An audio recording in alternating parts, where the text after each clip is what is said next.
Bideo honetan, eskola batean ariguneak nola identifikatu ditzazkezuen azalduko dizuet.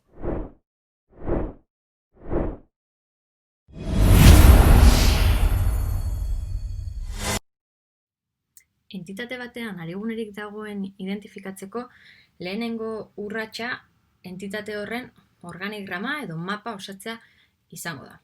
Eskola baten kasuan nik organo hauek identifikatu ditut. Badakit eskola guztietan ez dela antolaketa berdina egoten eta tamainaren arabera gainera talde batzuk egongo direla edo ez direla egongo eta tamaina ezberdinetakoak izango dela organo bakoitza. Orduan hau adibide moduan hartu eta eskola bakoitzak bere egoerara egokitu beharko du.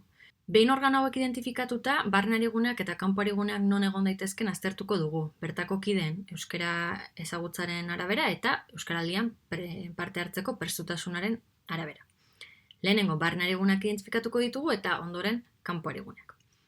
Barne ariguneak ohiko dinamika duten taldeak dira, hau da ahozko ohikotasunez ahozko harremana duten taldeak. Beraz, hemen hainbat aurkituko ditugu.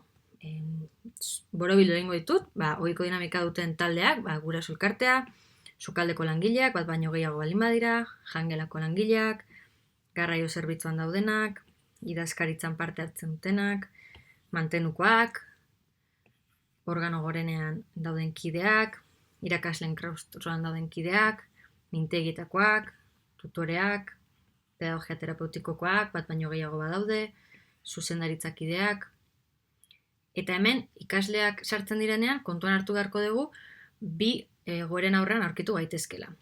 Ikasleak 16 urtetik gorakoak baldin badira, euskaraldian parte hartu dezaketen pertsona talde baten aurrean egongo gara, beraz barne ariguna izan daiteke, beti ere ikasgela hortan dauden pertsonek, hau da, bai ikasleek eta bai irakasleak, horretarako prestutasuna erakusten badute. Hau ezin dugu lotu eskola batean dagoen hizkuntza arauarekin edo euskaraz hitz egin behar horrekin.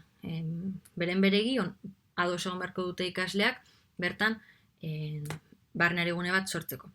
Eta gero baita ere ongoia, hemen ere 16 urtetik gorako ikasleek sortutako taldeak, eta hemen egon daitezke bat talde ekologista, talde feminista eta bestelako taldeak.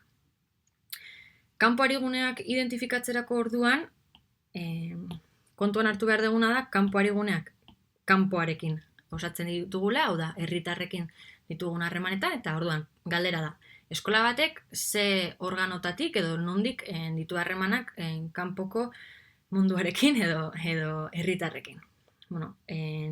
Argiena idazkaritza izango da, bertatik egiten baitira horrelako harremanak, zuzendaritza ere bai, harreman erakunde harremanak edo bestelako harremanak ere bertatik egiten direlako, eta kasu honetan tutoreak ere kanpo arigunetzat hartu ditzazkegu, tutore bakoitzak bere ikasgelako edo bere ikasleen gurasoekin izaten dituen harremanetan.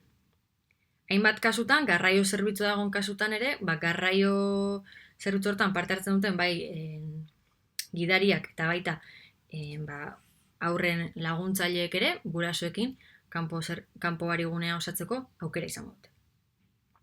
Eta hementxe duzue labur-labur ariguneak non egon daitezken eskola batean.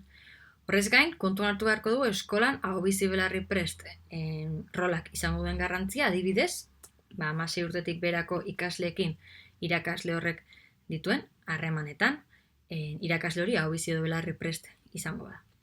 Orain egin dizuenan adibidea, egoerarik xehetuena edo litzateke, hau da talde txikienetan arigunak sortzeko aukera da hau, egia da, eskolaren tamainaren eta euskara ezagutzaren arabera, talde handiagoak ere egin daitezkela edo organo asko biltzen dituen bestelako taldeak. Adibidez, irakasle guztiak hartzen baitugu kontuan, hau edenak irakasleak dira, hau izan daiteke bere horretan arigune bat, edo jangela eta sukaldea batuta, edo ikusi dezakegu ea ohiko dinamika hori noraino zabaltzen den organigramatik harago egon daitezken harreman horietan.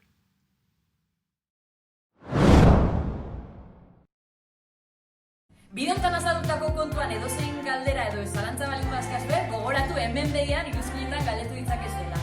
Bestela, entitateak amiloeuskaralia.eu helbide elektronikoa. Eta horrelako bideo gehiago ikusi nahi izan ezkero, arpidetu gure kanalean.